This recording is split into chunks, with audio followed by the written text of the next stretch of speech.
ভালো নেতা কেমনে চিনবেন? ভালো নেতা চিনার 5টা কোয়ালিটি আছে। ভালো নেতা যদি এই নেতাদের ভিতরে যদি এই কোয়ালিটি না দেখেন, ওই নেতারে মানার কোনো দরকার নেই। 5 কোয়ালিটির প্রথম কোয়ালিটি হুব্বুন নাস।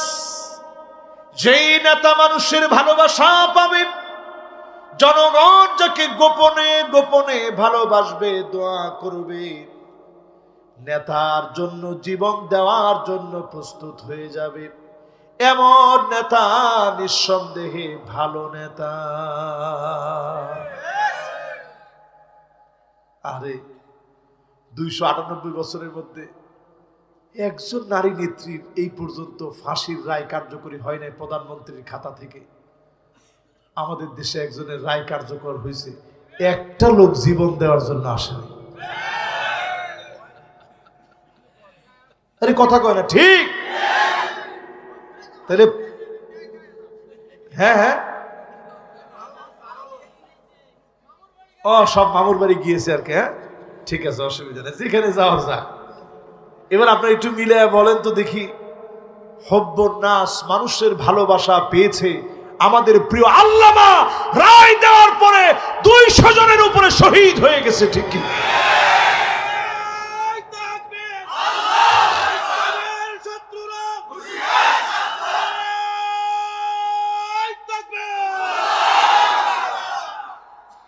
দুই নাম্বার যে আলামত দেখে নেতা নির্বাচন করতে হয়, এগুলো আমার কথা একটাও না, আমি আমার কোনো ভুমবাং কথা এখানে বলিই নেই বসার পর থেকে। 2 নাম্বার নেতা নির্বাচন করতে লাগবে হুব্বু তাআল্লুমিল কুরআনি ওয়া সামাইহি ওয়া তাদাব্বুরিহি। যেই নেতা নিজে কোরআন শিখবে, কোরআন পড়বে, কোরআন শুনবে, কোরআন দিয়ে রাষ্ট্র কায়েমের সিদ্ধান্ত নিবে, এমন নেতাকে মালিক ভালোবাসে, জনগণ ভালোবাসে। একটু মিলাই দেখবেন নেতা এরকম আছে কিনা, আমি জানি না, থাকলে তো খুব ভালো, আর না থাকলে অন্তত বাজেটার কাছে যাওয়া যাবে না, যার কাছে কোরআন আছে তার কাছে যাওয়া লাগবে, ঠিক? 3 নাম্বার ইত্তেবাউস সুন্নাত। যেই নেতার ভিতরে সুন্নত নাই, ফানজুরু আম্মান তাখুযুনা দীনাকুম। চুলের গোড়া থেকে নিয়ে পায়ের তালু পর্যন্ত দেখা লাগবে। নেতার ভিতরে যদি সুন্নত না থাকে, এই নেতা সবার নেতা হতে পারে, আমার নেতা হতে পারে না। ঠিক কইছেন, এরকম ঠিক থাকেন কিন্তু।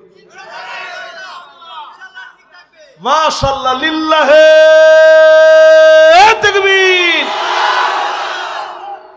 এবার 4 নাম্বারটা শুনেন। আল্লিবিতিলা আসাদ্দুন নাসি বালান আল আম্বিয়া সুম্মাল আমসাল ফাল আমসাল। সবচেয়ে বেশি পরীক্ষা দিয়েছে নবী আম্বিয়া আলাইহিমুস সালাম। আল্লাহু আকবার। আমরা কোনো পরীক্ষাই দেইনি, কোনো পরীক্ষাই দেইনি। আজকেও পেটটা ভরে খেয়ে এখানে বসছি ওয়াজ করার জন্য। আর আমার রসুল ফজরের নামাজের পরে কত কাজ করে আসতেন, প্রাণের স্ত্রীদেরকে বলতেন একটু খাবার থাকলে দিও তো। সকালবেলা আমরা যেমন একটু মুড়ি খাই, খাই না? নবী আয়েশা বলতেন কিছু একটু দিও। প্রায় সময় স্ত্রীরা বলতেন নবী ঘরের ভিতরে কোনো খাবার নাই। নবীজি বলতেন যাও, কোনো আফসোস নাই, আজকেও রোজা রেখে ফেললাম, এক ঢোক পানি সাহারিতে খেতে পারে নাই, সামান্য কোনো খাবার নবীজি সাহারিতে খায় নাই, একটা খেজুর নবীজি পায় নাই।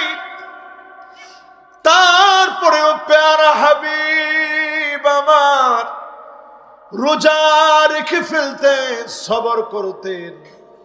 এই সবরের কারণে আজকের পর্যন্ত দিন যিনি পৌঁছায় দিয়েছেন তিনি কে? পরীক্ষা আসবে, পরীক্ষা দিয়ে নেতা চেনা যায়।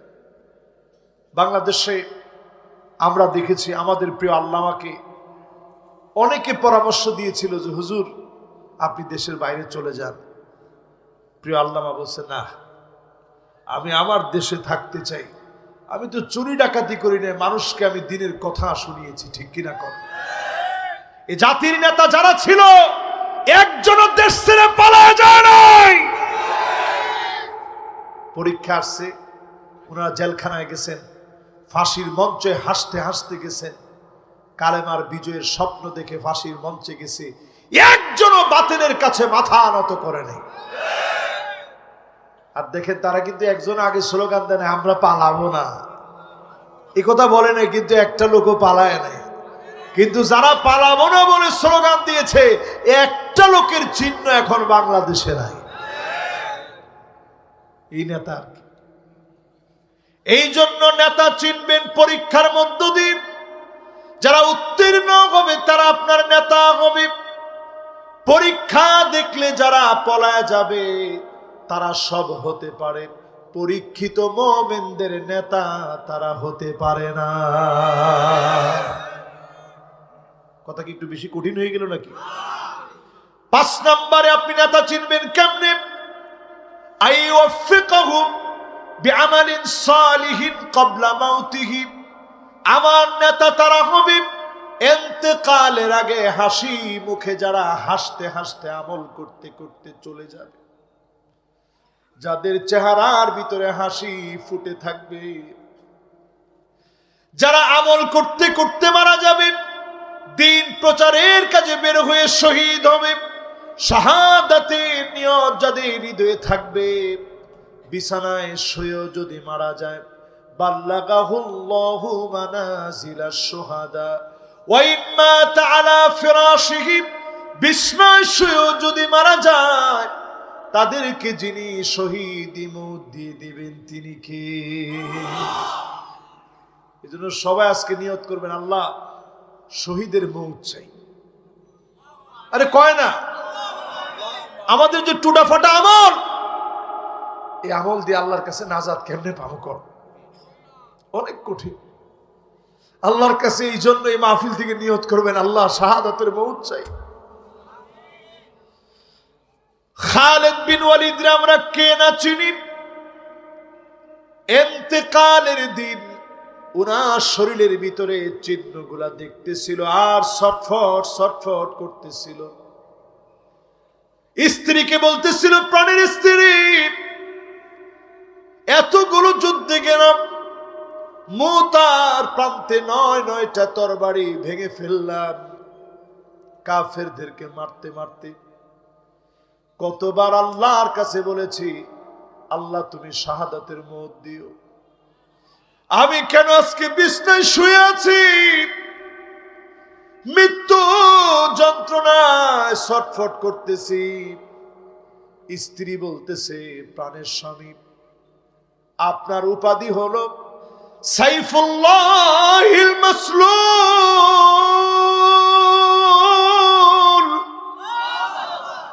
আল্লাহর খোলা তরবারি, উন্মুক্ত তরবারি। আল্লাহর উন্মুক্ত তরবারিকে জমিনের ভিতরে আল্লাহ বুলুণ্ঠিত হতে দেন নাই, অপদস্থ হতে দেন নাই। এই জন্য আল্লাহ পাক ময়দানে আপনারে শহীদ বানায় নাই, কিন্তু শাহাদাতের নিয়ত আপনার ছিল। বাল্লাগাহুল্লাহু মানাজিলাশ শুহাদা ওয়া ইন মাতা আলা ফিরাশিহি। বিছানায় শুয়েও যদি আপনি মারা যান, শাহাদাতের দরজা যিনি দান করে দিবেন তিনি কে? ওয়া আতাআর রাজুলু ইমরাতাহু। স্ত্রীর কথায় স্বামী উঠবে আর বসবে, স্ত্রীর কথা মতো স্বামীরা চলবে। সারা বাংলাদেশে চললেও লালমনির হাটের, চাপার হাটের আজকের এই এলাকার লোকেরা চলে না।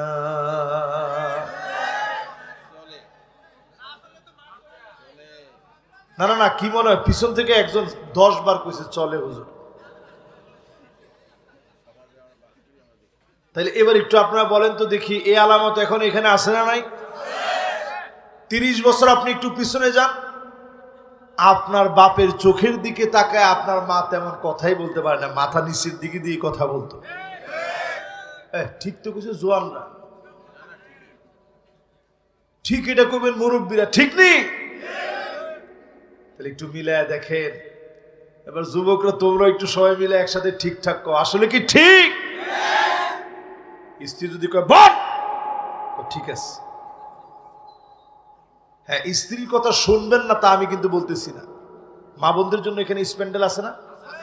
আহারে, মা বোনরা মনে মনে নিয়ত করবে যে হুজুরের ওয়াজি আর শুনবো না।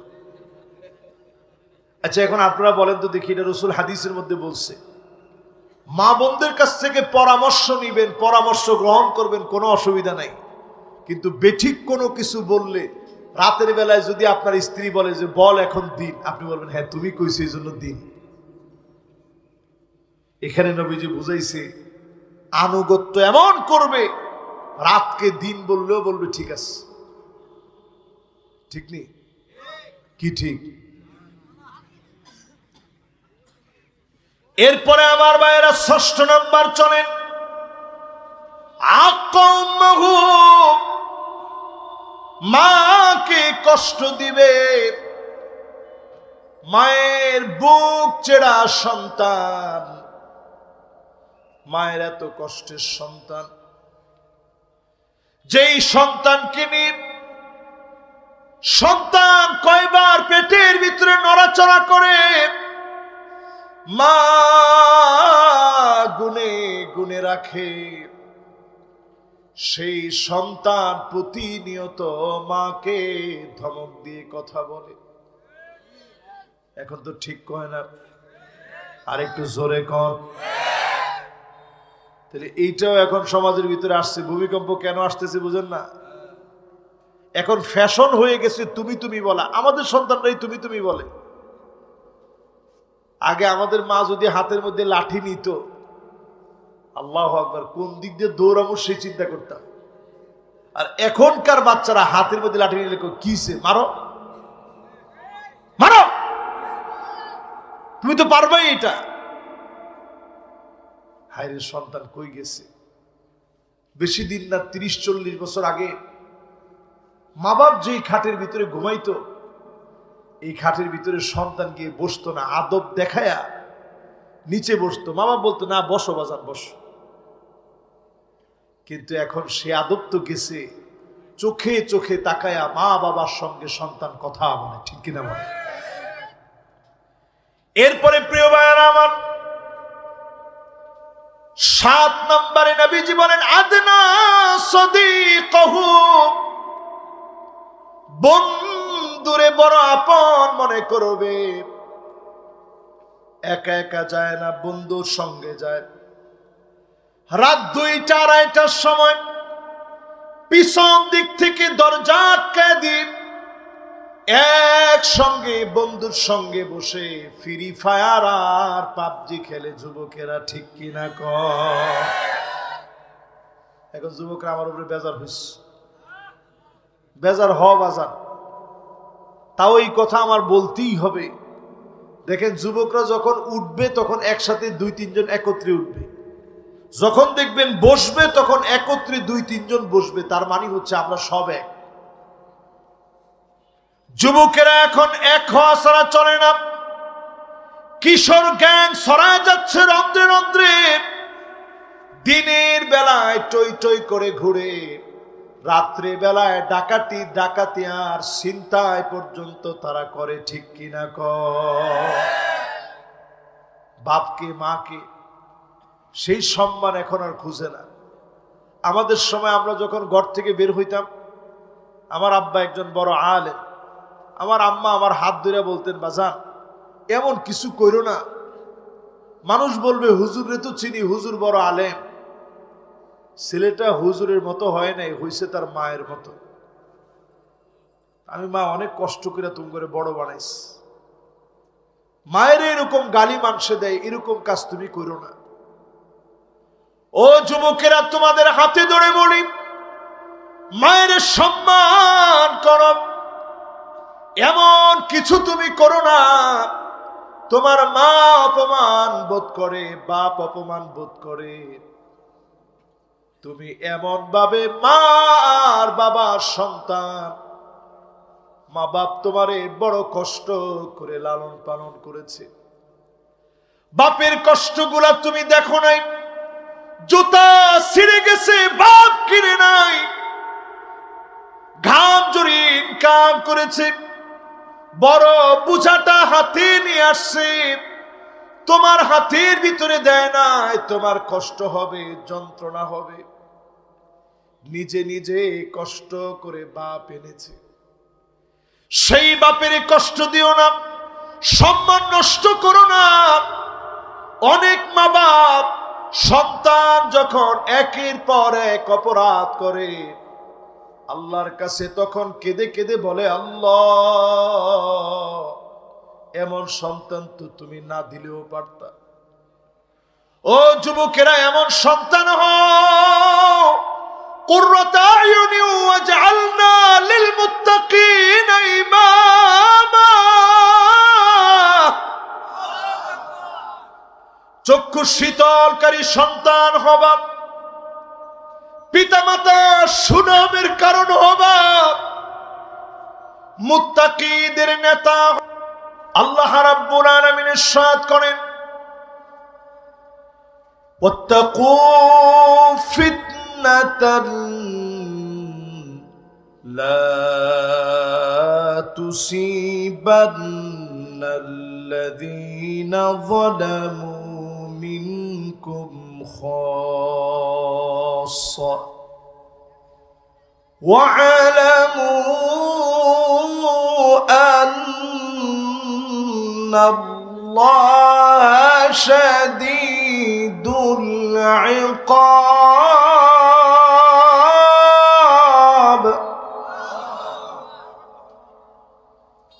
আল্লাহ পাক জানায় দিলেন, ওয়াত্তাকু ফিতনাতান লা তুসিবান্নাল্লাযীনা যালামু মিনকুম খাসসা। ওই ফিতনাকে ভয় করো, সবার উপরে সেই ফিতনা আসবে, চতুর্দিক থেকে ফিতনা পাকড়াও করে ফেলবে। ওয়া'লামু, আর তোমরা জেনে রাখো, আন্নাল্লাহা শাদীদুল ইকাব।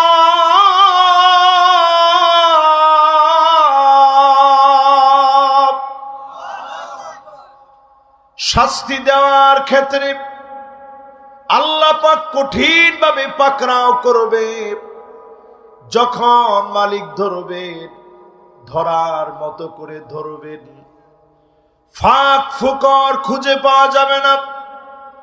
পাকড়াও যখন করবেন, হাত্তা ইয়ারফাউহা আল্লাহ, আল্লাহ টেনে সমূলে উঠায় নিবেন। আল্লাহ যখন কাউকে ধ্বংস করে দিবেন, বন্ধু খুঁজে পাবেন না। সবাইকে যিনি পরীক্ষা নিবেন তিনি কে? আল্লাহর পরীক্ষা যখন আসে, গোলাম তখন চিনা যায়। ঠিক নেই? পরীক্ষিত মানুষ হওয়ার জন্য পরীক্ষা দেওয়া লাগে। আজকে বাংলাদেশের উপর দিয়ে একটা পরীক্ষা শুরু হয়েছে, মালিকের পরীক্ষা। দেখেন আপনি, শুক্রবারে একটা ভূমিকম্প হলো, 5.7 মাত্রার ভূমিকম্প। আমি বিগত অনেকগুলো বছর ধরে ভূমিকম্প নিয়ে কথা বলছি, অনেক মাহফিলে। আমার মনে হয় গত বছর লালমনিরহাটের কোথায় যেন আমি হেলিকপ্টারে আসছিলাম, তখনও ভূমিকম্প নিয়ে কথা বলছি। এরপরে কোন মাহফিলে জানি এখান থেকে কালীগঞ্জে, সম্ভবত আজ থেকে 7 বছর আগে আস। কে কে ছিলেন সেই মাহফিলে? সুবহানাল্লাহ, মাশাআল্লাহ। এই যে আমার সাক্ষীরা হাজির, মাশাআল্লাহ, হাত গুলান আমার। সেই মাহফিলেও আমি বলেছিলাম, বাংলাদেশের দিকে আযাব আসতেছে।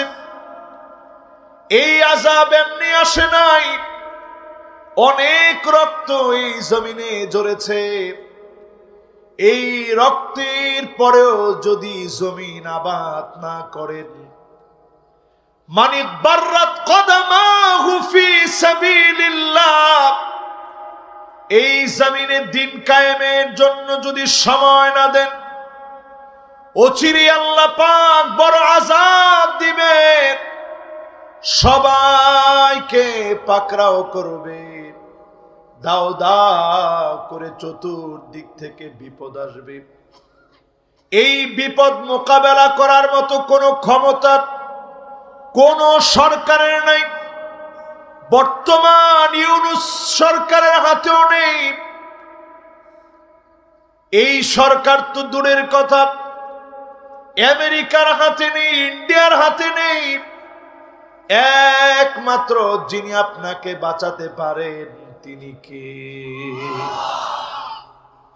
এই পৃথিবীটা এখন একটা অপেক্ষায় আছে, মালিকের ফায়সালার অপেক্ষা। দুনিয়ার ভিতরে 5টা শাসন আসবে। একটু আঙ্গুল উঁচা করে আমার লালমনিরহাটের ভাইয়ার আঙ্গুল উঁচা করে দেখান তো, পৃথিবীতে কয়টা শাসন আসবে? মাশাআল্লাহ। এই তো আলহামদুলিল্লাহ শীত আছে আপনাদের। 5 শাসনের ভিতরে প্রথম শাসন নবুয়তের শাসন এই দুনিয়ায় আসবে। আমার নবী দুনিয়ায় শাসন করলেন, মানুষদেরকে আদর দিলেন, ভালোবাসা দিলেন, ন্যায় ইনসাফ প্রতিষ্ঠা করলেন। নবীজি দেখায় গেলেন কেমনে ন্যায় ইনসাফ প্রতিষ্ঠা করা লাগে, বিচার কারে কয় নবীজি দেখায় গেলেন। এরপরে শাসন আসলো সুম্মা তাকুনু খিলাফাতান আলা মিনহাজিন নবুওয়া, নবীজির দেখানো পথ মত অনুযায়ী খুলাফায়ে রাশিদিনরা শাসন করলেন। এ জমিন 32 বছর 6 মাস শাসিত হয়েছে। দেখায় গেলেন কেমনে শাসন করা লাগে। শাসন করতে করতে হযরত ওমর রাদিয়াল্লাহু তাআলা আনহুর জামানায় মদিনাতে প্রচন্ড ভূমিকম্প হলো। ধাক্কা লেগে গেল। আজ থেকে 1400 বছর আগে ধাক্কা লেগে গেল, ভূমিকম্পের ধাক্কা মদিনায়। হযরত ওমর রাদিয়াল্লাহু তাআলা আনহু যখন খলিফা, প্রচন্ড বেগে যখন ভূমিকম্প হলো, ওই ভূমিকম্পের সময়ে হযরত ওমর সমস্ত লোকদের সামনে আসলেন। এসে তিনি সবার সামনে একটা খুতবা দিলেন। দাঁড়িয়ে তিনি বললেন, ইয়া আইয়ুহান নাস মা হাযাল্লাযী আহদাসতুম, ও লোক সকল, কি এমন অন্যায় তোমরা করেছো যার কারণে মালিক রাগান্বিত হয়ে ভূমিকম্প দিয়েছে? এরপরে তিনি বললেন, ওয়াল্লাহি, আল্লাহর কসম, ইন্না হাযিহি যালজালা লাম তাকুন ইল্লা বিযুনুবিকুম, এই ভূমিকম্প এমনি হয় নাই, তোমাদের গুনাহের কারণে হয়েছে। জমিনের ভিতরে ভূমিকম্প হয়েছে তোমাদের গুনাহের কারণে। এরপরে হযরত ওমর থামেন নাই। হযরত ওমর আবার বললেন, ওয়ালা ইন আদাত লা আখরুজান্না মিন বাইনা যুহুরিকুম, আরেকটা বার যদি আমার রাজ্যে ভূমিকম্প হয়, আমি ওমর তোমাদেরকে ছেড়ে চলে যাব, গুনাহের সঙ্গে আমি হব না। যেই আয়াতে কারীম আমি তেলাওয়াত করলাম, ওয়াত্তাকু ফিতনাতান লা তুসিবান্নাল্লাযীনা যালামু মিনকুম খাসসা, আল্লাহ বলেন ভয় করো আমার আযাবকে। আযাব যখন আসবে সবাইরে পাকড়াও করবে, সবাইকে ঘেরাও করে নিবে। আযাব আসবে শুধুমাত্র গুনাহের কারণে। হযরতে ওমর যেদিন বক্তব্য দিলেন, সবাই নামাজ বাড়ায় দিল, তাহাজ্জুদের সময় কান্নাকাটি বাড়ায় দিলেন। 32 বছর 6 মাস ধরে খোলাফায়ে রাশিদিনরা জমিন শাসন করলেন। 1 টাকার দুর্নীতি কেউ প্রমাণ করতে পারে নাই। পুরা সমাজটাকে যিনি আলোকিত বানায় দিলেন তিনি কে? এবার একটু আপনাদের কাছ থেকে জানতে চাই, পৃথিবীতে শাসন আসবে কয়টা? প্রথম শাসন নবুয়তের শাসন, আমরা দেখি নাই, আমরা পড়ছি, আমরা শুনছি। দ্বিতীয় শাসন খোলাফায়ে রাশিদিনের শাসন, আমরা সেটাও দেখি নাই, শুধু পড়েছি আর শুনেছি। 3 নাম্বার শাসন সুম্মা তাকুনু মুলকান আদন, রাজতন্ত্র আসবে এই জমিনে। আওয়াজ করে বলেন কি তন্ত্র?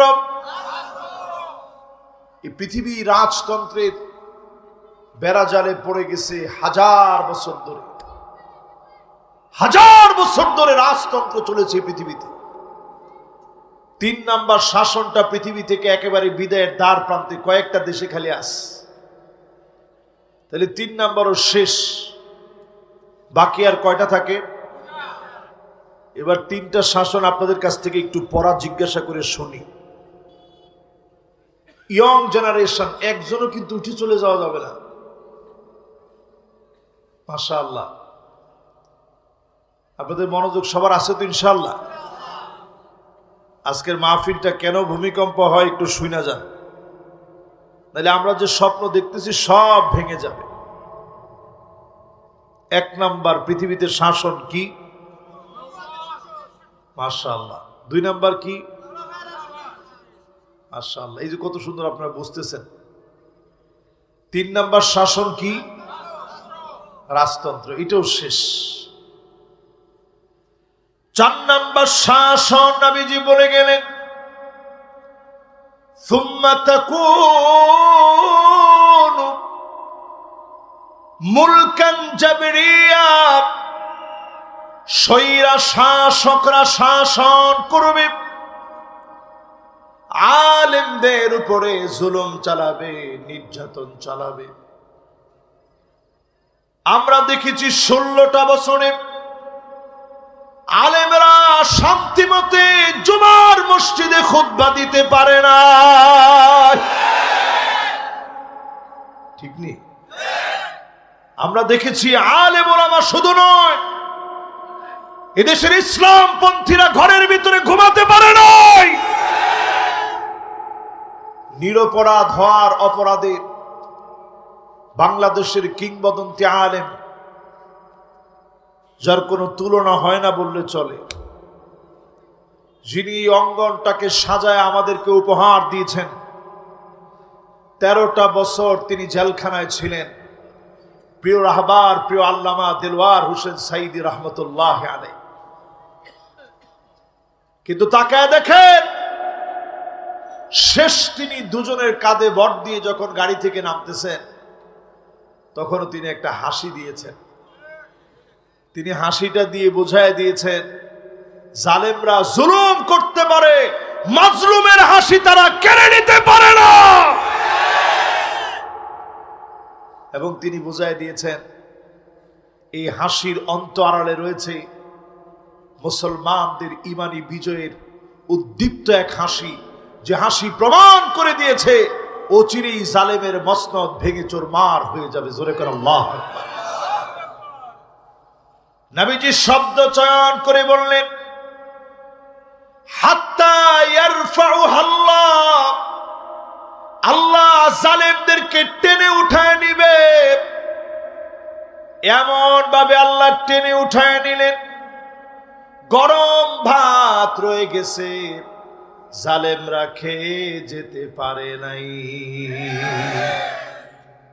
ঠিক নেই? কি গরম গরম ভাত, একটু পরেই খাবে। ফোন দিয়ে সবাই বলছে, ট্রাস্ট মি আপা, আপনি বিশ্বাস রাখেন, কিচ্ছু হবে না। পঙ্গপালের মতো কি করে কি হয়ে গেল কেউ কল্পনা করতে পারে নাই। আল্লাহ শেষ দেখায় দিয়েছে। যদি তারা এই দেশে থেকে বিশৃঙ্খলা করত, এদেশে মৃত্যুর মিছিল বেড়ে যেত। আল্লাহ তাআলা তাদেরকে বুঝায় দিয়েছে, কাপুরুষরা পালায় যায়, তারাও পালায় গিয়েছে। ঠিক কিনা বলে? তাহলে 4 নাম্বার চ্যাপ্টার ক্লোজ হয়ে গেছে। এখন বাকি আছে আর একটা শাসন এই পৃথিবীর জন্য। জোরে করে আল্লাহু আকবার। আল্লাহর হাবিব ১৫০০ বছর আগে জানায় গেলেন, সুম্মা তাকুনু খিলাফাতান আলা মিনহাজি নবুওয়াতিন। আবার সেই সময়ের মতো নতুন করে নবদিগন্তে কোরআন সুন্নাহর রাজ কায়েম হয়ে যাবে।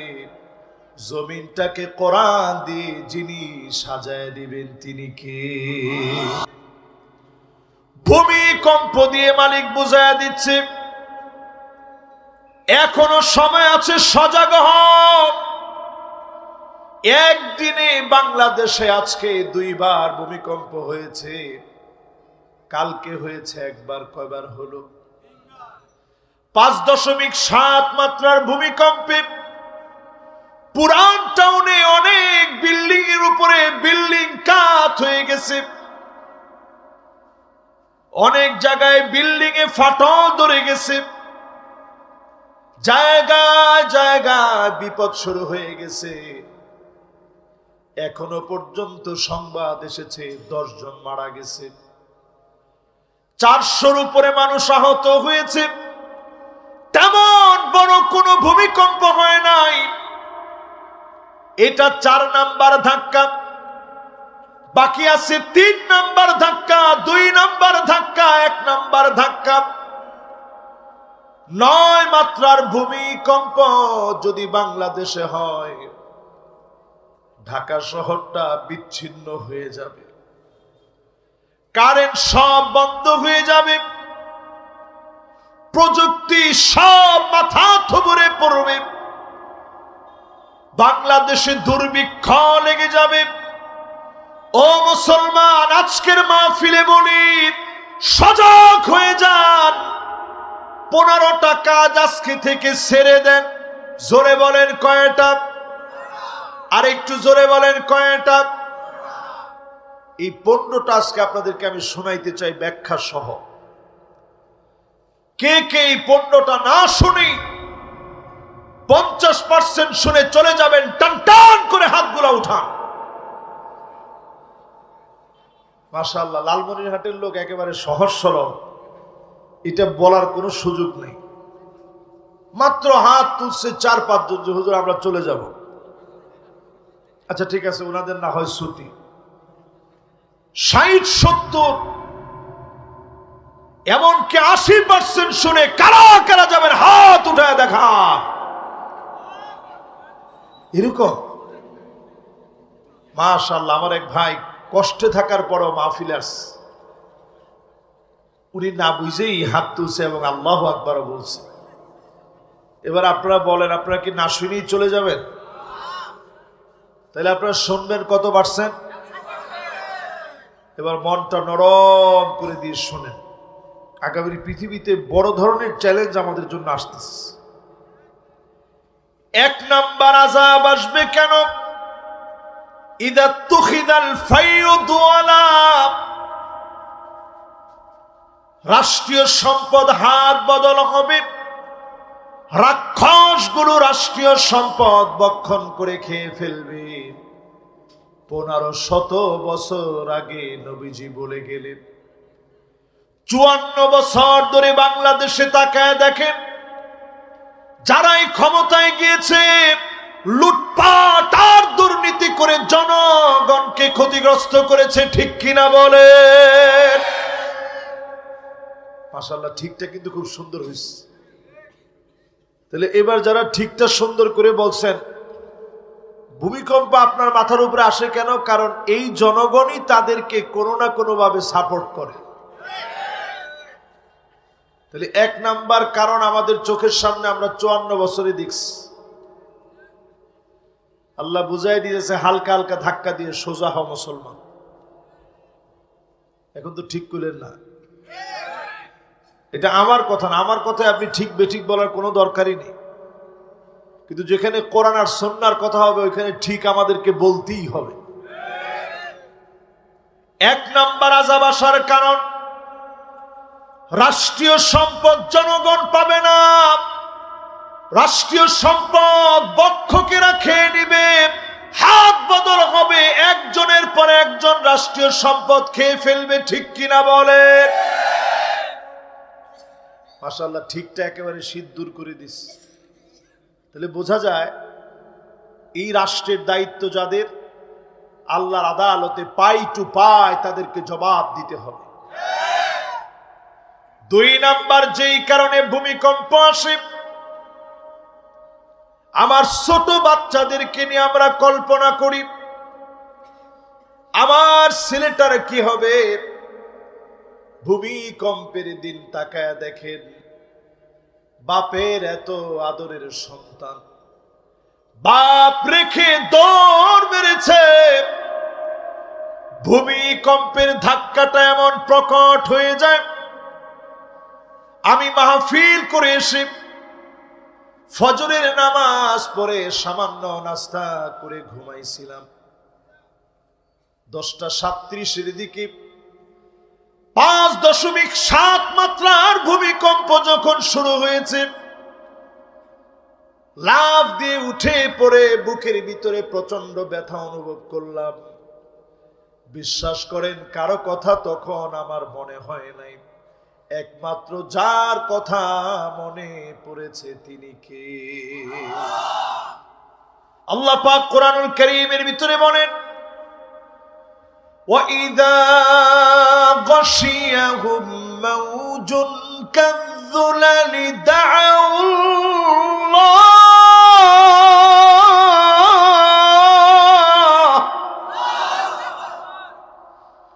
বিপদে পড়লে আর কারো কথা মনে হয় না, সংকটে পড়ে গেলে আর কারো কথা মনে হয় না। জলে অথবা স্থলে, পানিতে অথবা জমিনের ভিতরে যেথায় বিপদে পড়ে যাবে, যার কথা বারবার মনে পড়ে যাবে তিনি কে? প্রিয় ভাইরা, আজকে হয়তো আপনাদের কাছে এই মাহফিল করতে আর নাও তো আসতে পারতাম। জুমাবারে যে একটা প্রলয়ঙ্কারী ভূমিকম্প ঢাকা শহরকে ধাক্কা মেরেছে, এটা একটা সফট রিমাইন্ডিং আল্লাহর পক্ষ থেকে, একটা অ্যালার্মিং আল্লাহর পক্ষ থেকে, জেগে যাও। আজকের পৃথিবীতে 2 কোটি মুসলমান আজকের রাত্রেও মার খাচ্ছে। আপনি গুগলে সার্চ করে দেখেন, 20 কোটি মুসলমানের মাথার উপরে ছাদ নাই। আমার ফিলিস্তিন কাঁদতেছে, আমার সুদান কাঁদতেছে, সোমালিয়া কাঁদতেছে, ইয়ামান কাঁদতেছে, তুর্কিস্তান কাঁদতেছে, তুর্কমেনিস্তান, কিরগিজস্তান, উজবেকিস্তান, ভূখণ্ডে ভূখণ্ডে মুসলমানরা কাঁদতেছে। কাশ্মীরে মুসলমান কাঁদে, ভারতে মুসলমান কাঁদে, জায়গায় জায়গায় মুসলমানদের উপরে হামলা চলতেছে, ঠিক কিনা বলেন? এখন আপনি ঘুমায় আছেন, ভূমিকম্প আসবে না কি আসবে বলেন? আমার তো মনে হয় এই ভূমিকম্প থামবে না। এখনো যদি আপনি শুধরে না যান, এই ভূমিকম্প থামবে না। এই ভূমিকম্প প্রলয়ঙ্কারী হবে এই দেশের জন্য। কারণ এই দেশটারে খাসভাবে বিশেষভাবে যিনি মহব্বত করেন তিনি কে? এত মহব্বত করার পরেও 54 বছর কোনো পরিবর্তন আমরা আনি নাই। একটা সুযোগ আল্লাহ দিয়েছে, তারপরেও পরিবর্তনের পক্ষে যদি আপনি না থাকেন, আল্লাহর কসম এই দেশের উপরে আযাব গজব একটার পর একটা আসবে, ঠিক কিনা? 2 নাম্বার বিষয় আমরা হাদিস থেকে পেয়ে যাই, ওয়াল আমানাতু মাগনামা। আমানতদারিতা থাকবে না, রাস্তার নামে টেন্ডার হবে, চান্দাবাজ গুন্ডাদের পকেটে চলে যাবে, জনতা ভালো একটা রাস্তা পায় না। 2 নাম্বার প্রিয় ভাইয়েরা আমার, ওয়াল আমানাতু মাগনামা, আমানতের খেয়ানত হবে সব দিকে, আমানতের খেয়ানত পাইকারি দরে চলতেছে, ঠিক নেই। 3 নম্বরে নবীজি বলেন যাকাতু মাগরামা, এই দুনিয়ায় ভূমিকম্প কেন আসে?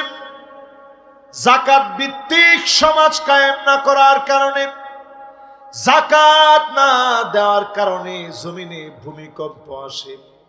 এখন তাকায় দেখেন, যাকাত দেওয়ার মতো লোক বাংলাদেশে কম না বেশি? আছে নাই? কোন আছে না? যাকাত দেয় কেমনে দেয় জানেন? ওনার যাকাত আসছে 2 কোটি টাকা,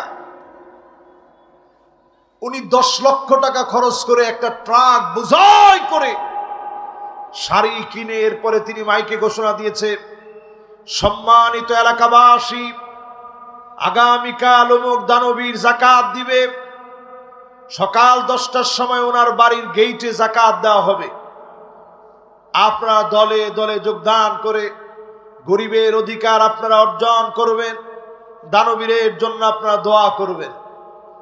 পরের দিন দেখা যায় এত পরিমাণ লোকজন হাজির হয়েছে, পদপৃষ্ট হয়ে মানুষ মারা গেছে যাকাত আনতে গিয়ে। ঠিক তো ডান দিকের লোকেরা কয়, বাম দিকের লোকেরা কি কয়? বাংলাদেশ অর্থনৈতিকভাবে স্বাবলম্বী হতে তেমন কিছু লাগে না, শুধুমাত্র যথার্থ যাকাত পদ্ধতির মধ্য দিয়ে অর্থনীতি কায়েম করলে বাংলাদেশ থেকে অবশ্যই যারা দরিদ্র আছে দারিদ্রতা দূরীভূত হয়ে যাবে, ঠিক কিনা বলে? এই জন্য যাকাত যারা দিবে না, ইয়াউমা ইউহমা আলাইহা ফি নারি জাহান্নাম, জাহান্নামকে আল্লাহ টেনে নিয়ে আসবেন, এরপরে মানুষের সামনে আল্লাহ দাঁড় করায় দিবেন, বলবে এই লোকটা তোর হক মেরেছিল। সেই দিন আপনার চেহারার মধ্যে সম্পদগুলাকে গরম করে সেকা দেওয়া হবে, আপনার পিঠের মধ্যে সেকা দেওয়া হবে, কপালের মধ্যে সেকা দেওয়া হবে। এই সম্পদ সেদিন চিৎকার করে বলবে, হাযা মা কানাসতুম লিআনফুসিকুম, এটা সেই সম্পদ যা তুমি রক্ষিত রেখেছিলে, গচ্ছিত করেছিলে। আজকে যদি এই সম্পদ যথার্থভাবে সম্পদের যাকাত দেন, যাকাত ভিত্তিক সমাজ যদি বিনির্মাণ করেন, সমাজ থেকে ভূমিকম্প যিনি উঠায় নেবেন তিনি কে? অনেকে আবার আজকের ওয়াজের পরে ইউটিউবে গেলে বলবে, দেখছস এই যে এরা কইতেছে ভূমিকম্প বলে উঠায় নেবে। তো ভূমিকম্প উঠায় নেবে তো এটা আমার কথা না, এটা ওমর রাদিয়াল্লাহু তাআলা আনহু খুতবায় বলছে, একটা ভূমিকম্প যদি হয় তোমাদের সঙ্গে আমি নেই। তাহলে বোঝা যায় এই কাজগুলা ছাড়লে ভূমিকম্প থেকে যিনি মাফ করবেন তিনি কে? আল্লাহ। 4 নম্বরে প্রিয় ভাইরা আমার, ওয়াতুল্লিমা লিগাইরিদ্দিন, মানুষ আলেম হবে দ্বীনের জন্য না, পেটের জন্য আলেম হবে, শহরতের জন্য আলেম হবে। এই কথাটা বললে সবচাইতে বেশি ভয় লাগে আমাদের। আজকেও আপনারা মাহফিলে আমার ভাই এইচ.এম. বরকতুল্লাহ ভাই বলতেছিল যে আহারে এই কয়জন লোক আসছে, আপনি কি মনে করেন এই কয়জন লোকের যদি আল্লাহর রাসূল পাইতেন কি আদর করে দিন বুঝাইতেন,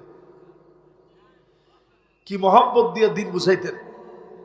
এই কয়টা মানুষকে যদি নবীজি পাইতেন, মাইক ছিল না, সম্বল ছিল না, কিছু ছিল না, কিন্তু কি পরিমাণ মহব্বত ছিল প্রত্যেকটা মানুষের হৃদয়ে। এই দুনিয়ায় কিয়ামত আসার কারণ, ভূমিকম্প হওয়ার কারণ আলেমরা দায়ী।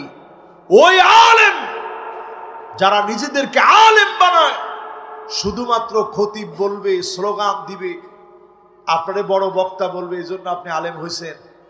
আল্লাহ বহু আলেমকে, ওই যে টিকটকার আলেম কোনজনে কইছে, মাশাআল্লাহ, উনি কোনো অন্যায় করে নাই, কোনো অন্যায় এই ভাইটা করে নাই। আলেমরা টিকটকার। আপনি চিন্তা করতে পারেন, এই চেয়ারের ভিতরে বসছেন প্রিয় আল্লামা, আর এই চেয়ারের ভিতরে এখন লাভ দিয়ে ঠ্যাং উঠাই দিয়ে কয় আজকে খেলা দেখা মোরা। তুই কি সাপের খেলা নিয়ে আসছিস এখানে? আজকে আমরা কই গেছি কর? এই ওয়াজ মাহফিলের ভিতরে সার নির্যাস বের করে মানুষ নিয়ে যাবে, এরকম ওয়াজই হয় না। যে দুইটা কথা আজকে হুজুরের ওয়াজ থেকে শিখে আসছে। যাওয়ার সময় মানুষ কয়, কিরে কি ওয়াজ শুনলি? কয় শুনছি। কয় কেমন? আরে বাপরে বাপ, ফাটাফাটি। ওয়াজ তো ফাটাফাটির জন্য না,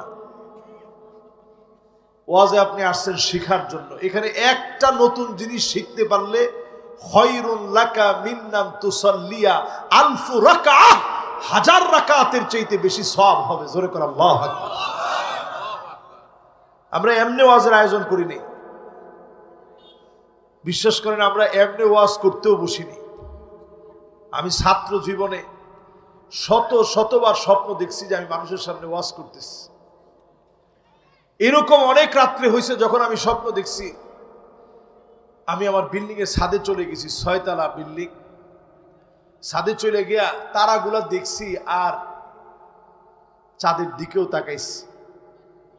সেই সময় চাঁদের দিকে তাকায় বলছি যে আল্লাহ, তারা তো অনেকগুলো আছে, তুমি তো ইচ্ছে করলে আল্লাহ এই জগতের একটা চাঁদ আল্লাহ আমারে বানায় দিতে পারো। পরে বইলেই তৎক্ষণাৎ আবার বলছি যে আল্লাহ, চাঁদ বানায় দিতে বললাম, একটু বেশি হয়ে যায় কিনা? আল্লাহ, তুমি তো ইচ্ছে করলে একটা তারা আমারে বানায় দিতে পারো। এটা বইলা নাইমা আসতাম। বলার উদ্দেশ্য হচ্ছে এই, যারা আলেম হবেন ইখলাসের সাথে আলেম হবেন।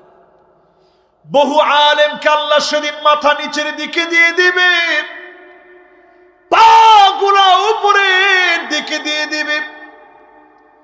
বিচার সেদিন শুরু হয়ে যাবে। আল্লাহ বলবে, আলেম রে, দুনিয়ার জীবনে সব সম্মান তুই পেয়ে ফেলেছিস। মানুষ তোরে আলেম বলেছে, মুফাসসিরে কোরআন বলেছে, সম্মান সব তুই পেয়েছিস, আমার কাছে আর কিছুই বাকি নাই। এজন্য যারা আলেম হয়, আলিমুন মুস্তামিলুন ইলমাহু, আলেম আপনার ইলম কাজে লাগান। এখনকার আলেমদের সবচেয়ে বড় দায়িত্ব হচ্ছে ওয়াহদাতুস সফ, গোটা আলেমদেরকে এক করার জন্য দাওয়াত দিতে হবে। ভিন্ন ভিন্ন থাকার কোনো সুযোগ আর এখন নাই। যদি এরপরও মারামারি করেন, সোজা সোজা মনে রাখেন, সামনের দিন বাংলাদেশে এত ভয়াবহ হবে। 16 বছরের কি দেখছেন? আপনি আপনার মাথায় টুপি নিয়ে ইখতিলাফ করবেন, মাথায় থাকবে না, টুপি পরা তো দূরের কথা, জায়গায় জায়গায় আলেম মেরে টাঙায় রাখা হবে, কথা বলার মতো লোক পাওয়া যাবে না। এজন্য একটু হিসাব করেন, কয় নম্বরে আছি আমরা?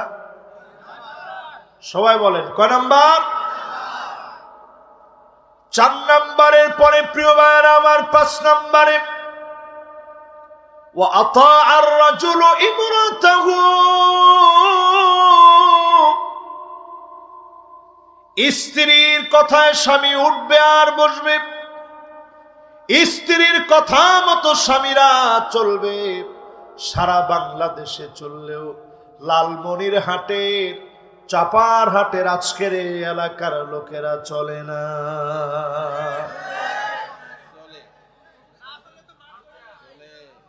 না না না, কি মনে হয় পিছন থেকে একজন 10 বার কইছে চলে হুজুর।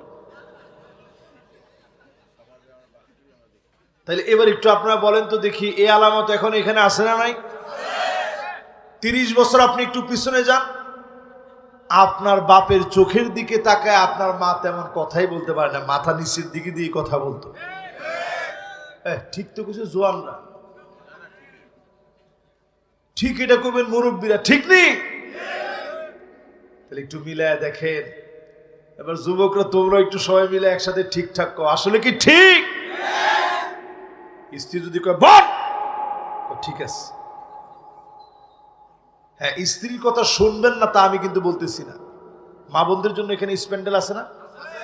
আহারে, মা বোনরা মনে মনে নিয়ত করবে যে হুজুরের ওয়াজি আর শুনবো না।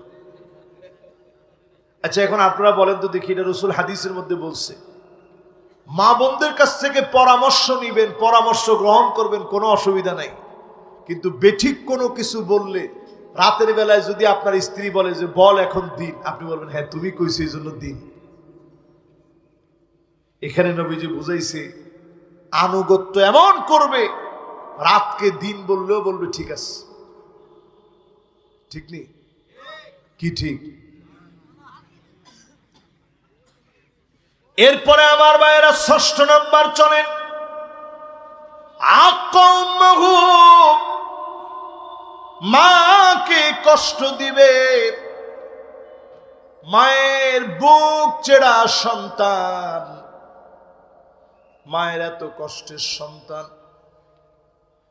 যেই সন্তানকে নিয়ে সন্তান কয়বার পেটের ভিতরে নড়াচড়া করে, মা গুনে গুনে রাখে, সেই সন্তান প্রতিনিয়ত মাকে ধমক দিয়ে কথা বলে। এখন তো ঠিক কয় না, আর একটু জোরে কর। তাহলে এইটাও এখন সমাজের ভিতরে আসছে। ভূমিকম্প কেন আসতেছে বুঝেন না?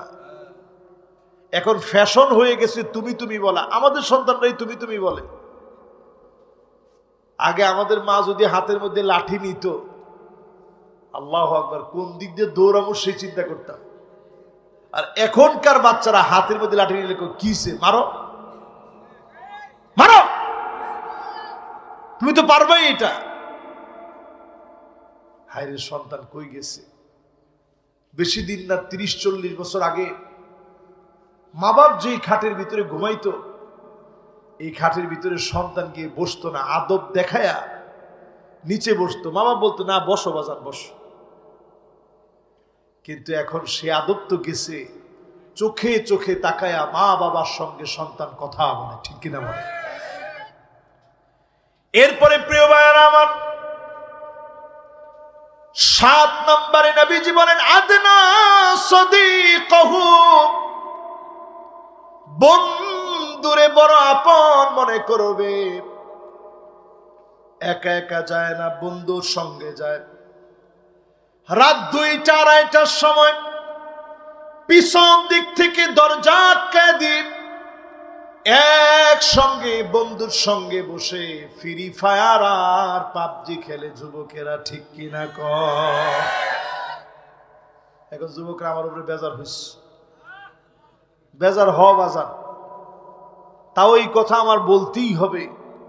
দেখেন, যুবকরা যখন উঠবে তখন একসাথে 2-3 জন একত্রে উঠবে, যখন দেখবেন বসবে তখন একত্রে 2-3 জন বসবে। তার মানে হচ্ছে আমরা সব এক। যুবকেরা এখন এক হওয়া ছাড়া চলে না। কিশোর গ্যাং ছড়ায় যাচ্ছে রন্ধ্রে রন্ধ্রে। দিনের বেলায় টই টই করে ঘুরে, রাত্রে বেলায় ডাকাতি ডাকাতি আর ছিনতাই পর্যন্ত তারা করে, ঠিক কিনা কর?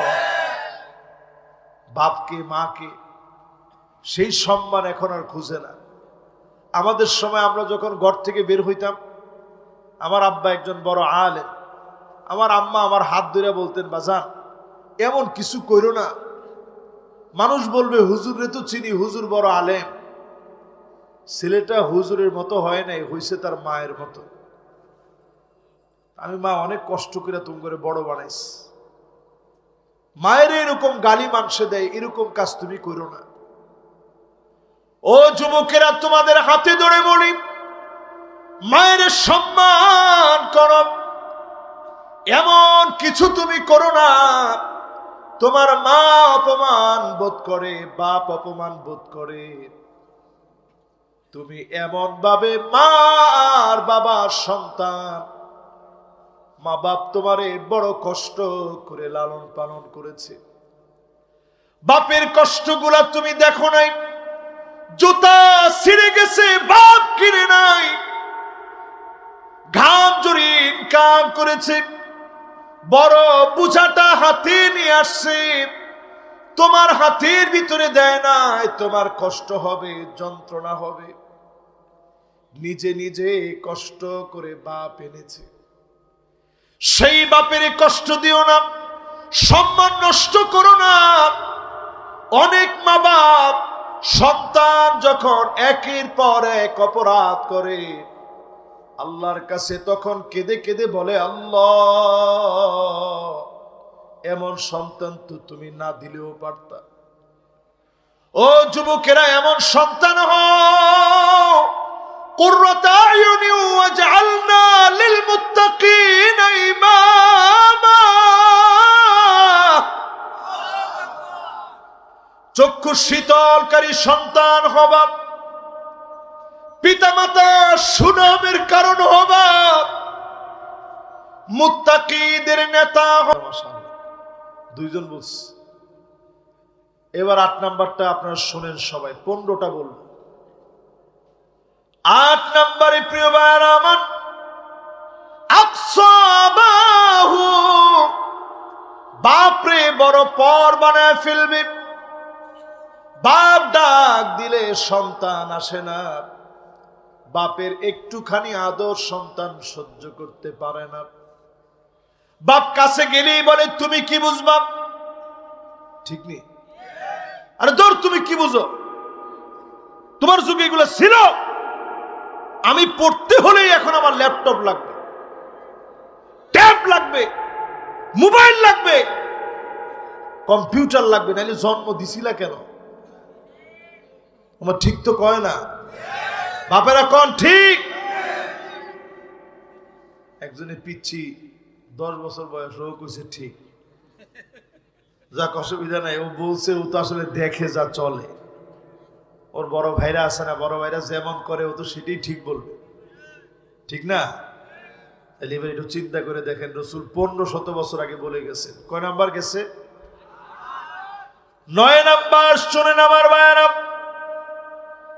যাহারাতিল আসওয়াতু ফিল মাসাজিদ, মসজিদে মসজিদে হট্টগোল হবে, মারামারি হবে, পদ পদবি দখলদারি নিয়ে মসজিদে মসজিদে কথা কথি হবে। এমনকি ইমামের উপরে আঙ্গুল উঠায় বলবে, ইমাম সাহেব থামে। কি ঠিক? এগুলা হয়? হয়, জোরে কোন হয়? মসজিদের ভিতরে ঢুকে ইমাম সাহেব বলে, থামেন, এত জোরে কথা বলেন না, থামেন। হাত ধরে নামায় দিই ইমাম সাহেব রে। তখন আপনার হাতটা কই থাকে? মসজিদের ভিতরে যদি এগুলা চলে, দেখেন মাশাআল্লাহ, লিল্লাহি তাকবীর। দেখেন আমরা প্রধান অতিথি আসলে খালি স্লোগান দিই, প্রধান বক্তা আসলে স্লোগান দিই। এই যে মাহফিলের প্রধান মেহমান তারা, এই যে ইয়ং জেনারেশন, এত কিছু বলার পরেও তারা মাহফিলে চলে আসছে, লিল্লাহি তাকবীর, মাশাআল্লাহ। এদের বয়স খুব বেশি না, ধরেন 12 বছর 15 বছর। দেখেন একসাথে তারা চলে। এবার খাইছে করে ওয়াজ কি এদের পক্ষে না বিপক্ষে? আরে জোরে কোন পক্ষে, জোরে কোন। ওদের বিপক্ষে কোনো ওয়াজ নেই। ওরা আগামী দিনের সবচেয়ে কাঙ্ক্ষিত মেহমান আমাদের। ওরা ঠিক তো বাংলাদেশ ঠিক, জোরে কোন আল্লাহু আকবার। ওরা কি স্লোগান দিছে? উই ওয়ান্ট জাস্টিস, আমরা জাস্টিস চাই। এই কোরআন আমার হাতে নিয়ে আমি যদি বলি উই ওয়ান্ট জাস্টিস বলে, যে স্লোগান তারা দিয়েছে, এই জমিনে জাস্টিস কায়েম অসম্ভব আল্লাহর কোরআন ছাড়া, জোরে করে আল্লাহু আকবার। এই জন্য আমরা যদি জাস্টিস কায়েম করতে চাই, স্বপ্নের একটা সংস্কারমূলক বাংলাদেশ গড়তে চাই, তাহলে আল্লাহর কোরআনের দিকে আমাদের আসতেই হবে, ঠিক কিনা? তাহলে বলতেছিলাম কয় নাম্বার? জোরে কয় নাম্বার? 9 নম্বরে প্রিয় ভাইরা আমার, মসজিদে মসজিদে হট্টগোল হবে, ক্ষমতার দ্বন্দ্ব শুরু হয়ে যাবে, ইমামরে নানা রকমে ইনসাল্ট করা হবে। হয়নি? কিছু কিছু মুরব্বী আছে ইমাম সাহেব গিয়া বলে, এই ইমাম সাহেব বয়স কত? না না, আপনাদের এলাকায় এগুলো নাই তো? আছে? হ্যাঁ, এত সুন্দর মাহফিল এলাকায় হচ্ছে, এরকম আছে? ইমাম সাহেব গিয়ে বলে, ইমাম সাহেব আপনার বয়স কত? কয় আলহামদুলিল্লাহ আমার তো 30 চলতেছে। কেন, আপনার কোনো সমস্যা আছে নাকি? কয় না আলহামদুলিল্লাহ আমার বয়স তো 65, কিন্তু রুকু সিজদা সব আপনার আগে আগে দিতে পারে, খালি দেই না, খালি নামাজটা হবে না। আচ্ছা ইমাম সাহেব আপনি করেন কি? নামাজের ভিতরে এত দেরি হয়, মানুষের কি কোনো কাম নাই? এই যে ইমাম সাহেবরে আপনি বুদ্ধিটা দিছেন সুকৌশলে, নবীজি বলেন তোর চেহারাটা গাধার মতো হয়ে যেত, আমার একসাল্লাদি আইয়ারফা রাসাহু ক্বাবলা ইমাম, ইমামের আগে যে বেয়াদব মাথা উঠাবে তার চেহারা গাধার মতো হয়ে যেত। শুধু হয় নাই, নবীর উম্মত দেখে জোরে করে আল্লাহু আকবার। মাতদারি করেন না এই জায়গায় এসে। লুঙ্গি কিনছেন, সামর্থ্য থাকলে 3টা কিনবেন, নিজের জন্য একটা, ইমাম সাহেবের জন্য একটা, মুয়াজ্জিন সাহেবের জন্য একটা। এই সমাজের ভিতরে ইমাম মুয়াজ্জিনদের দাম দিতে শিখেন, এই সমাজ কোরআনের সমাজ হবে, ঠিক কিনা? কর গেছে 9 নাম্বার। এরপরে কয় নাম্বার? 10 নম্বরে প্রিয় ভাইরা আমার, সাদুল কবিলা ফাসিকুহুম, এলাকায় এলাকায় দেখবেন সাদুল কবিলাতা ফাসিকুহুম, এলাকায় এলাকায় তাকায় দেখবেন ফাসিকরা নেতা হয়ে যাবে, ফাসিকদের নেতাগিরি চলবে, ঠিক কিনা বলেন?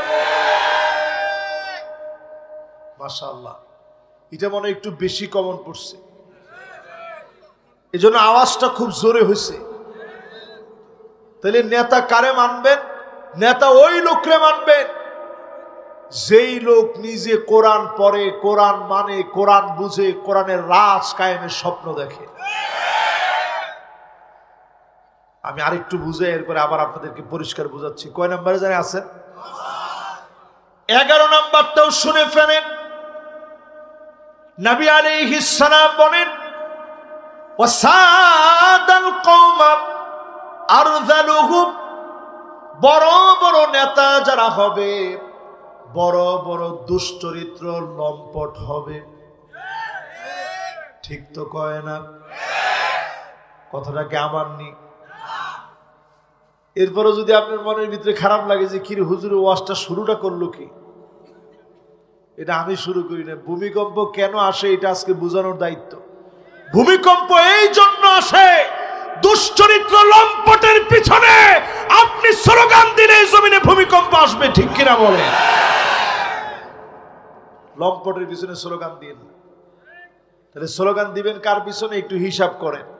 ওই লোকের পিছনে স্লোগান দিবেন যেই লোকের মানুষ গোপনে গোপনে ভালোবাসে। সামনাসামনি তো সবাই কয় নেতা তোমার ভয় নাই, হ্যাঁ বেড়া, এই তো মাশাআল্লাহ একজন কিন্তু মিলে ফেলছে। এটা কত রকম স্লোগান, বিভিন্ন এলাকায় পাম্পিংটা বিভিন্ন রকম হয়। এক জায়গায় কয় আমরা আছি লাখো ভাই, পরের দিন দেখা যায় নমিনেশন নাই। কথা কয় না? আহারে কি আফসোস, ইয়া লাইতানা মা হাদিহিল ইন্তিখাব। আহারে কিরকম হইল, এত কিছু করলাম, নমিনেশনটা আমার নাই। পরের দিন পিছনের কর্মীও নাই, সবাই স্লোগান দেয় নেতা তোর দরকার নাই, তোর সাথে আর আমি নাই। এই হালত এখন চলতেছে, ঠিক নি? ঠিক নি? রানিং রানিং রানিং একবারে রানিং। এটি যেগুলা বলছি সব রানিং চলতেছে, সব কি আল্লাহ এমনি আজাব দেয় না তো। রানিং হইতে হইতে হইতে হইতে যখন দৌড়াইতে থাকে তখন আল্লাহ আজাব দেয়। আজাব এমনি আল্লাহ দেয় না। একদিনে দুইবার কেন ভূমিকম্প হয়? এমনি হয় না। আমরা ফাসেকের পিছনে স্লোগান দিই, ঠিক কিনা কর? কয় নাম্বারটা বলছি? 10-11 বলে ফেলছি। এবার 12টা শুনেন, আরো ভালো লাগবে। 12 নম্বরে নবীজি বলেন, উকরিমার রাজুল মাখাফাতা শাররিহি। এমন সময় আসবে মানুষ সম্মান করবে শুধুমাত্র অস্ত্রের কারণে, গুন্ডামির কারণে। নিজের সম্মান বাঁচানোর জন্য বদমাইশরেও মানুষ সম্মান করবে। কথা কয় না, মিলে মিলে কত কত নাম্বার? আহারে, আমাদের দেশে এমনও নেতা আছে, নেতা ডান দিক দিয়ে হাইটে গেলে কর্মী বাম দিক দিয়ে যায় আর কয়, আল্লাহ আজকে বাঁচাই দিও, 50টা টাকা মসজিদে দিন। এরকম নেতা ছিল না বাংলাদেশে? একটু ভালো হন, নেতার মতো নেতা হন। ভালো নেতা কেমনে চিনবেন? ভালো নেতা চিনার 5টা কোয়ালিটি আছে। আমরা কয় নাম্বারে আছি? খেয়াল আছে তো? এই 12 নাম্বার থেকে 5টা কোয়ালিটি শুনেন ভালো নেতা।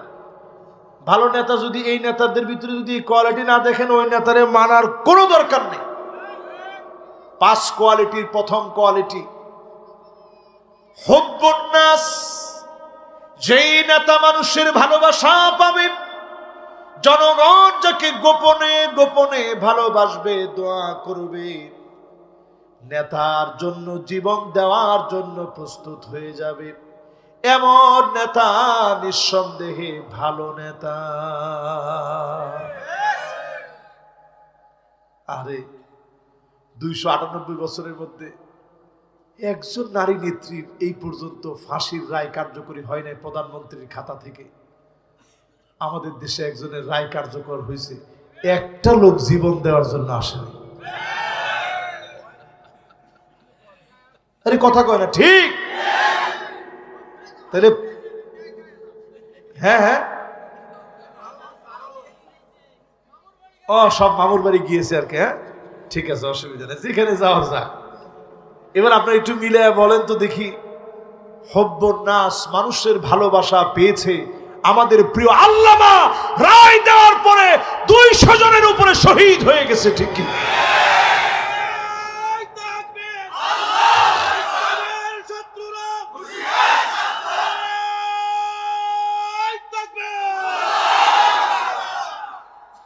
দুই নাম্বার যে আলামত দেখে নেতা নির্বাচন করতে হয়, এগুলো আমার কথা একটাও না। আমি আমার কোনো ভুমবাং কথা এখানে বলি নাই বসার পর থেকে। 2 নাম্বার নেতা নির্বাচন করতে লাগবে, হুব্বু তাআল্লুমিল কুরআনি ওয়া সামাইহি ওয়া তাদাব্বুরিহি। যেই নেতা নিজে কোরআন শিখবে, কোরআন পড়বে, কোরআন শুনবে, কোরআন দিয়ে রাষ্ট্র কায়েমের সিদ্ধান্ত নিবে, এমন নেতাকে মালিক ভালোবাসে, জনগণ ভালোবাসে।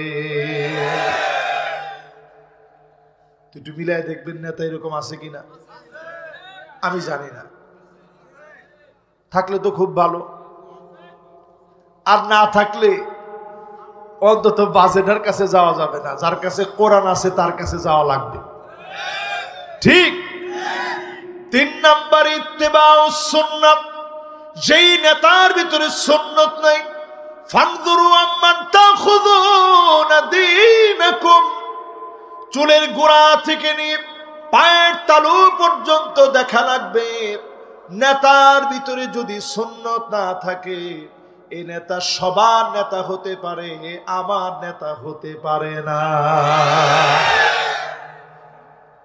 ঠিক কইছেন, এরকম ঠিক থাকেন কিন্তু।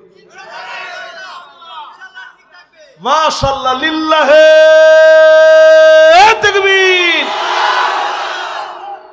এবার 4 নাম্বারটা শুনেন, আল্লিবিতিনা আসাদ্দুন নাসি বালান আল আম্বিয়া সুম্মাল আমসাল ফাল আমসাল, সবচেয়ে বেশি পরীক্ষা দিয়েছে নবী আম্বিয়া আলাইহিমুস সালাম। আল্লাহু আকবার। আমরা কোনো পরীক্ষাই দেইনি,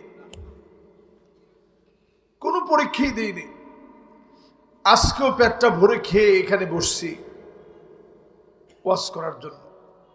আর আমার রসুল ফজরের নামাজের পরে কত কাজ করে আসতেন, প্রাণের স্ত্রীদেরকে বলতেন একটু খাবার থাকলে দিও তো। সকালবেলায় আমরা যেমন একটু মুড়ি খাই, খাই না? নবী আয়েশা বলতেন কিছু একটু দিও। প্রায় সময় স্ত্রীরা বলতেন নবী ঘরের ভিতরে কোনো খাবার নাই।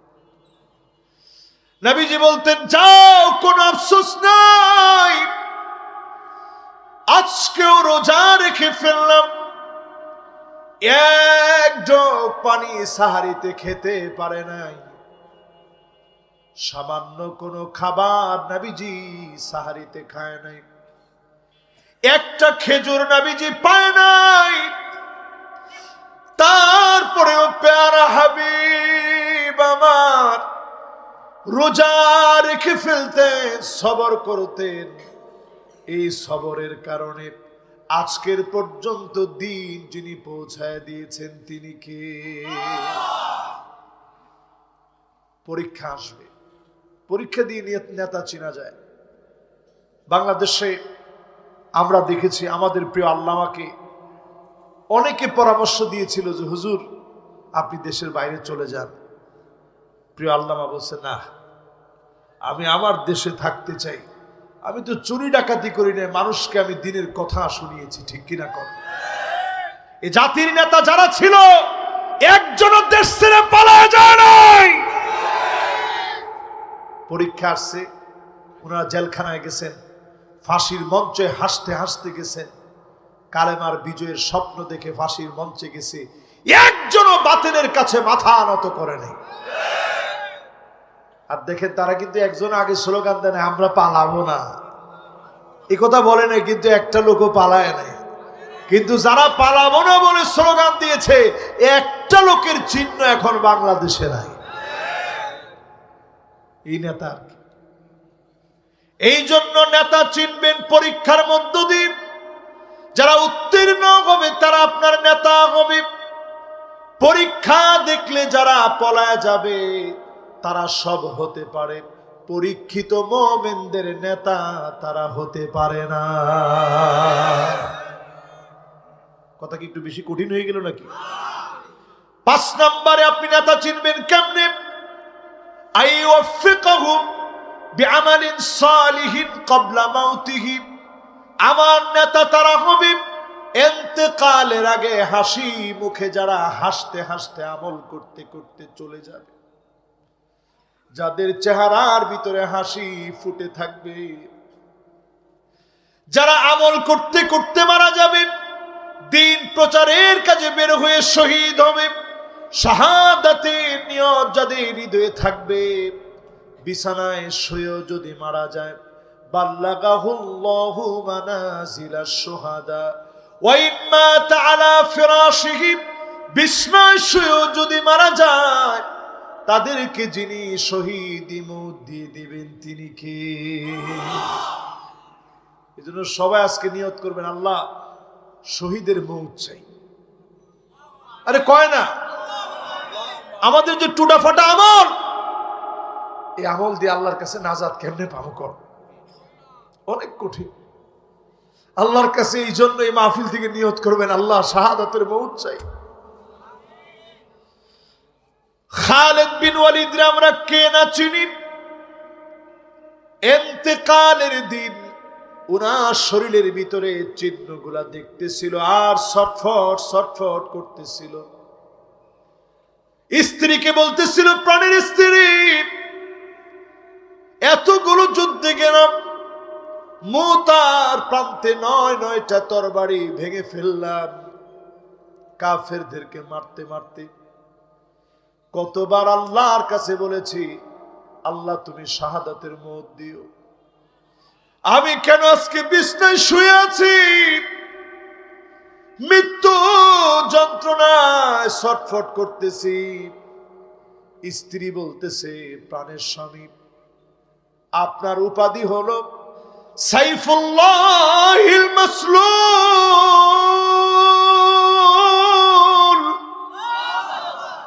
আল্লাহর খোলা তরবারি, উন্মুক্ত তরবারি। আল্লাহর উন্মুক্ত তরবারিকে জমিনের ভিতরে আল্লাহ বুলুণ্ঠিত হতে দেন নাই, অপদস্থ হতে দেন নাই। এই জন্য আল্লাহ পাক ময়দানে আপনারে শহীদ বানায় নাই, কিন্তু শাহাদাতের নিয়ত আপনার ছিল।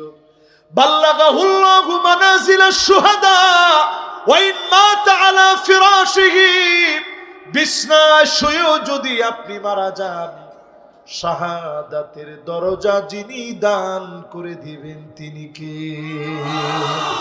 13 নম্বরে প্রিয় ভাইরা আমার, জহারাতিল কায়নাত, এমন সময় আসবে, জহারাতিল কায়নাত ওয়াল মাআজিফ, নায়িকা গায়িকা বেড়ে যাবে, অশ্লীলতা বেড়ে যাবে। মানুষের দিকে তাকালে মানুষ মনে হবে না, মানুষের ভিতরে নির্লজ্জতা বেহায়াপনা বেড়ে যাবে। ঠিক কিনা বলে? ওই যে উনি কইছিল হুজুর মা বোনদের জন্য ওয়াজ, রসুলের ওয়াজের ভিতরে কোনোটা বাদ নাই তো, ঠিক নেই? এখন মা বোনদের দিকে তাকায় দেখবেন, কাসিয়াতুন আরিয়াত, পোশাক পরবে কিন্তু মনে হবে পরে নাই। ঠিক কইছি 3-4 জনে। তাহলে এই এলাকার অবস্থা ভালো? এই এলাকার অবস্থা তুলনামূলক কি খারাপ না ভালো? এরপরে দেখবেন এমন হবে আন্নানা, কথায় কথায় বলবে সব আমার নামে দে, জমি জামা যা আছে সব দাও। ঠিক। এরপরে দেখবেন মান্নানা, কথায় কথায় খুঁটা দিবে, আমি দেখে তোর ঘর করে খাইয়ে গেলাম। কমন পড়ছেন এটা? দেখেন কমন পড়বে না মানে। এরপরে হান্নানা, এটা কিরকম? এটা এরকম, আপনি একটু কইছে যে 1 গ্লাস একটু পানি দিও, বাইরে থেকে আসছি কষ্ট হইতেছে, নিয়ে খাও। কেমনে কেমনে? আর আগের দিনের মহিলারা এখন আবার ফতুয়া জিজ্ঞাসা করে, যে ভাই যখন প্রোগ্রাম করে ফতুয়া জিজ্ঞাসা করে, এই হুজুরে জিজ্ঞাসা করেন স্বামীর খেদমত করা কি আমার জন্য ফরজ, ওয়াজিব, সুন্নাত নাকি? আরে না, আগেই হুট করে ফরজ করেন, আমি একটু বুঝাই দিই তখন আপনি ফতুয়া নিজে দিয়ে। আগের দিনের মা বোনরা এই যে স্বামী অজুটা করে আসতো, এরকম গামছাড়া নিয়ে দাঁড়ায় থাকতো, ঠিক স্বামী একটু মুখটা মুছতো, আর যাওয়ার সময় আল্লাহর কাছে বলতো, আল্লাহ আমার স্ত্রী আমারে গামছাটা আগায় দিছে, আল্লাহ তুমি স্ত্রীটারে সুস্থ করে দিও, আল্লাহ তুমি তার হায়াত বাড়ায় দিও। নবীজি হাদিসের মধ্যে বলেন, ফাহুয়া হাযুহু, এই দোয়া যখন করছে দোয়া সাথে সাথে কবুল হয়ে গেছে। জোরে করে আল্লাহ। আর এখন বর্তমান বিজ্ঞান গবেষণা করে দেখে, মেডিকেল সায়েন্সের তথ্য অনুযায়ী যেই পরিমাণ মহিলা এখন আঙ্গুলের ভিতরে আংটি পরে, এর চাইতে বেশি পরিমাণ পুরুষ হার্টের ভিতরে আংটি পরে। বুঝেন না? বুঝেন নাই? হার্টের ভিতরে রিং, রিং মানে কি? আরে রিং মানে কি? আংটি, আংটি, রিং মানে কি? এই হার্টের ভিতরে রিং পরে এর চাইতে বেশি সংখ্যক পুরুষ। মানে কি সুখে আছে কর? না না না, সেটা আলাদা বেটা। ওই যে হার্টের ভিতরে রিং, রিং পরে না, মানুষ হার্ট অ্যাটাক করলে পরে কি পরায়? এই হার্ট অ্যাটাকের সবচেয়ে বড় কারণ স্ত্রীদের কানের সামনে ঝালাপালা করে ফেলা। হাদিসের মধ্যে আসছে, মহিলাদের ভিতরে ওই মহিলা সেদিন আল্লাহর কাছে এত ঘৃণিত হবে, আল্লাহ তার দিকে তাকাবে না, যেই মহিলা স্বামীর প্রতি সন্তুষ্ট হতে পারে না। ঠিক তো সবাই কইলেন না? এরপরে দেখবেন এমন নারী বের হবে, বাররাকা, স্বামীর গায়ে হাত পর্যন্ত তুলবে এমন নারী সারা বাংলাদেশে থাকলে ওই এলাকায় না। আমি তো এই যে মিছিলের মতো কইতেছে আছে, মানে কি? তাইলে এখন মহিলাদের জন্য, এবার মহিলাদের এতক্ষণ বিপক্ষে বলছি, পুরুষ সব খুশি হয়ে গেছে, একবারে পুরা মাহফিল গরম। এবার আমি জিজ্ঞাসা করি, কয়জন পুরুষ এখানে যারা আছেন, কয়জন পুরুষ এখানে যারা আছেন স্ত্রীদের ঘরটা আপনি নিজে ঝাড়ু দিয়ে দিচ্ছেন? কোন কোন পুরুষ আছেন একটু হাত তুলে তো দেখি। অনেকে হাতটা উঠেছে, মাশাআল্লাহ, না আমার 3 জন লোক পাইছি, আরেকজন মুরব্বী পাইছি, এরকম উঠেছে, কয়েছে হুজুর দেখেন না এটা। এবার আপনারা কোন তো এই কাজটা যে নবীজির সুন্নত আপনারা জানেন? ফাকান্নাসা রাসূলুল্লাহ, আমার নবী, নবী কুলের সম্রাট, নিজ হাতে ঘরটা ঝাড়ু দিয়ে দিতেন। জোরে করে আল্লাহু আকবার। এবার আমার মা বোনরা খুশি হবে যে হুজুরে ঝাড়ুটা উঠাই দিছে জামাইয়ের হাতে। এরপর আল্লাহর নবী নিজে তরকারি কেটে দিতেন। কয়দিন কেটে দিছেন? হুজুর এমনি বাসি না, আমার তরকারি কাটে দিব। কিন্তু তরকারি কাইটা দিয়েন, আগে নিজের মারে দিয়েন কাইটা, বিয়ে করার আগে। যুবকদের জন্য আজ, মুরব্বী যারা হয়ে গেছেন তারা তরকারি কেটে দিবেন কবে? যারা জোয়ান আসো এখন মারে মাঝে মাঝে কাইটা দিও, তাইলে মা আর দোষ ধরবে না। তুমি যখন বিয়ে শাদী করবো তখন বলবো যে আম্মা আপনারও তো দিছি, নতুন নতুন আসছে তারাও দেই মাঝে মাঝে। রসুল নিজে ইয়ামানি ছুরি ছিল এরকম ছোট্ট, এটা দিয়ে আম্মা জান রে তরকারি কেটে দিছে। জোরে করে আল্লাহু আকবার। আম্মা জানদের চোখে পানি দেখলে এই 2টা আঙ্গুল দিয়ে এইভাবে আদর করে নবীজি পানিটা মুছায়া দিতেন। কাছে গিয়ে বলতেন, কোন কষ্ট তোমারে দিয়ে ফেলেছি, কেন তুমি কাঁদতেছো? আম্মা জানেরা বলতেন, আল্লাহ, আল্লাহর কসম, নবীজি আপনি কোনো কষ্ট দেন নাই। গল্প করব কিন্তু করতে পারি নাই। আপনার সঙ্গে উট দিয়ে একসঙ্গে গেছি, আপনার উটটা আগে আগে চলে গেছে, আর আমার যে উট ছিল আদবা, এই উট পিছনে পড়ে গেছে, গল্প করতে পারি নাই। এই দুঃখে নবী কাঁদতেছি। নবী চোখের পানিটা মুছে দিয়ে লম্বা সময় ধরে বসে বসে বললেন, প্রাণের স্ত্রী, আসো গল্প করো, যত মনে চায় মনের দুঃখগুলা খুলে খুলে বলো। কয়দিন গল্প করছেন? পাহাড়টা দেখায় নবীজি বলতেন, এই দেখো, জাবালুন ইউহিব্বুনা ওয়া নুহিব্বুহু, এই উহুদ পাহাড়টা আমাদেরকে ভালোবাসে আর পাহাড়টারে আমরা ভালোবাসি। জোরে কোন আল্লাহু আকবার। আর আপনি হুজুর মানুষ, জীবনে কোনদিন ঘুরতেই যান নাই, যাইবেন মাঝে মাঝে, ঠিক আছে? এখন মহিলারা খুশি হয়েছে, যাক হুজুরে তো কিছু দায়িত্ব দিস। ঘরে গিয়ে আগে নিজে সালাম দিবেন, স্ত্রীর রূপের প্রশংসা করবেন, সুন্দর সুন্দর নতুন নাম ধরে রাখবেন, মাঝে মাঝে নতুন নতুন নাম দিবেন। এটা আপনি আর উনি জানবে, আর দুনিয়ার কেউ জানবে না। নবীজি নতুন নতুন নাম দিতেন। আম্মা জান আয়েশারে বলতেন, আনতি হুমায়রা, তুমি যখন রাগ করো তখন তুমি অনেক বেশি সুন্দরী হয়ে যাও। জোরে কোন আল্লাহু আকবার। এবার চলেন প্রিয় ভাইরা আমার, কিয়ামতের আগে ভূমিকম্প কেন আসে? জায়গায় জায়গায় নায়িকা বেড়ে যাবে, দুশ্চরিত্রা রমণী বেড়ে যাবে, এমনকি মদ পান, এমনকি গান বাজনা বেড়ে যাবে। জায়গায় জায়গায় গান বাজনা মিউজিক চলবে, ঠিক কিনা বলে? কত নম্বরে আছেন? 13, আর 2টা বাকি আছে। কয়টা? মাশাআল্লাহ, মনোযোগ সুন্দর আছে। এই দেখেন, 15 বছর আগে আমি একটা হাদিস পড়ছি, মিশরে যখন মাত্র প্রথম গেছি, এট ফার্স্ট যাওয়ার পরে, তখন এত প্রযুক্তি ছিল না, এই মোবাইল টোবাইল তখন এত প্রযুক্তি ছিল না, কম কম ছিল। তো তখন হাদিসটা বললাম, রসুল বলছে যে একটা ফিতনা আসবে, নাম হবে দুহায় মা। ঘরে ঘরে লাতমাথু লাতমাতান, লাতমা মানে থাপ্পড় মারা। আপনাদের এই লালমনিরহাটে থাপ্পড় মারারে কি বলে? সর বলে না? সর মারা, থাপ্পড় মারা দুইটাই বলে। এবার আপনি চিন্তা করেন, নবীজির জবানে নবীজি বলছেন লাতমাতুহু লাতমাতান, এটা মাফউল মুতলাক হয়েছে, থাপ্পড় মারার মতো থাপ্পড় মারবে। আমি হাদিসটা যেদিন পড়লাম চিন্তা করলাম, ফিতনা আবার থাবড়াইবে কেমনে? তাহলে কি কোনো প্রাণী যাবে যে প্রাণী ঘরে ঘরে গিয়ে থাবড়াবে? 15 বছর পরে এখন তাকায় দেখি, এই যে মোবাইল, এই মোবাইল এখন কার ঘরে নাই? নবীজি বলছেন এটার নাম হবে ফিতনাতুদ দুহামা। ঘরে ঘরে গিয়ে থাপড়াবে। আজ আপনি হিসাব করে দেখেন, আলেম বলেন, ইমাম বলেন, মুয়াজ্জিন বলেন, খতিব বলেন, আমার মতো বক্তা বলেন, প্রত্যেকের ঘরে ঘরে মোবাইল চলে গেছে। আযাব গজব থেকে যেন বাংলাদেশকে হেফাজত করে পড়েন আমিন।